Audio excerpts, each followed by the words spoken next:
Weekend Getaway.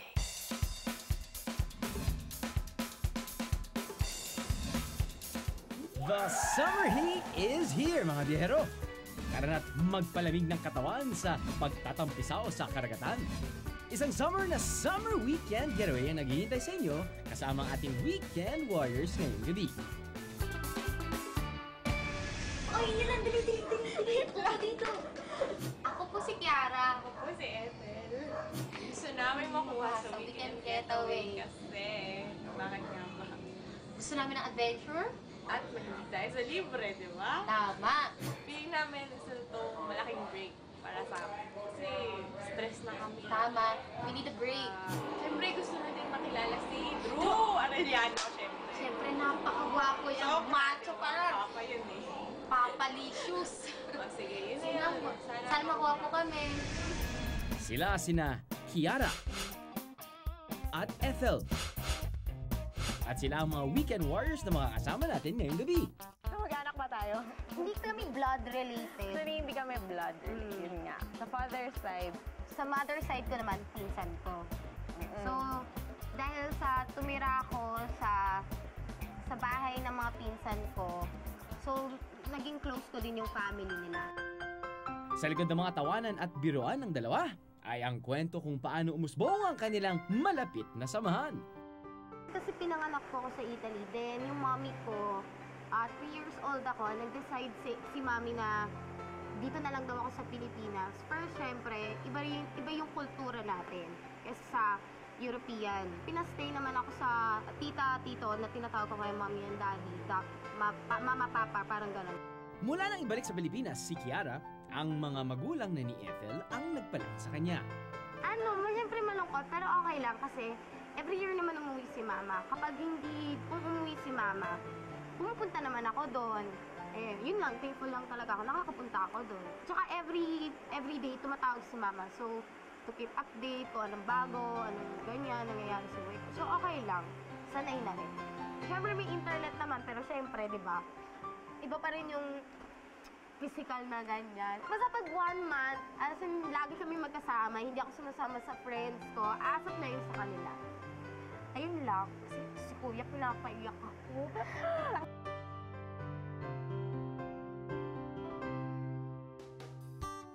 Dahil nga lumaki sila ng sabay, magkapatid ang kanilang naging turingan.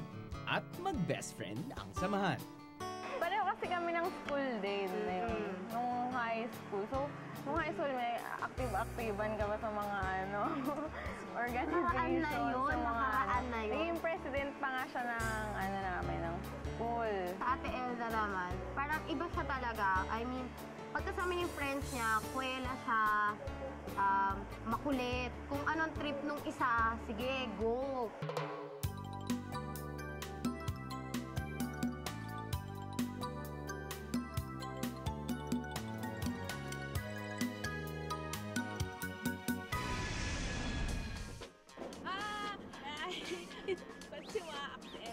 Ciao! Ako si Kiara. Kami ang inyong weekend warrior ngayong gabi. O sa tingin mo saan tayo pupunta? Hindi ko nga alam eh. O sige, ganito, pustahan tayo. Saan? Saan ba tayo pupunta? Ano hula mo? Subig Ulit ba? talaga ako. Pampanga? Aurora, Baguio. Feeling ko Banawe nga eh. Sana, Gusto basta. ko yung Banawe Rice Terrace eh. O kahit saan, basta kasama kita. Yes, yes, gumagan. Tingri ah. Matapos ang halos 5 oras na biyahe mula Maynila, wala nang paligoy-ligoy pa. Ang inyong destinasyon para sa kwelang bakasyon, Alaminos, Pangasinan.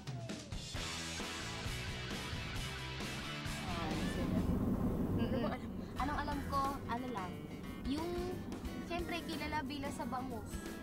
Baliban doon. Yung, 100 Islands nga. oo, 100 Islands nga. Diba? Kilala din yun. Feeling ko 100 Islands talaga tayo pupunta. Bago sumabak sa pasyalan, check-in muna sa hotel ang ating mga bida para makapag-freshen up. Go, Kiara!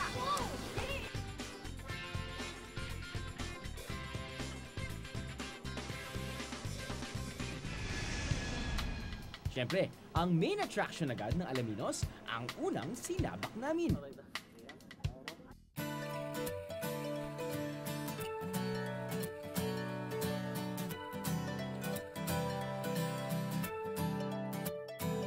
Binubuo ang 100 Islands ng hindi lamang 100 mga isla, kundi 123 islands. Yan ay kapag low tide. 100 Islands. Hirap niya bilangin. Ang 100 Islands, ang kauna-unahang national park sa Pilipinas. Idineklara ito ni Presidente Manuel Quezon noong 1940.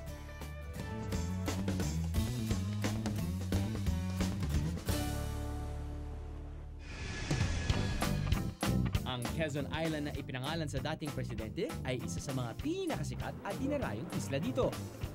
Warriors, welcome to the first ever national park inaugurated by the President of the Commonwealth, President Manuel Quezon. Ay, tama kita ba doon? Ang init eh. Oy, naku, mainit talaga, pero okay lang yan. Dahil Sulit naman eh. Nung umakyat tayo dun sa monument ni Manuel Quezon, kita mo talaga yung view. Napakaganda. Mga isla. Oo, ang ganda talaga. Nakakatuwa lang kasi nakita natin yun. Maganda kasi yung view from the top. Talagang Iba yung makita mo. perspective.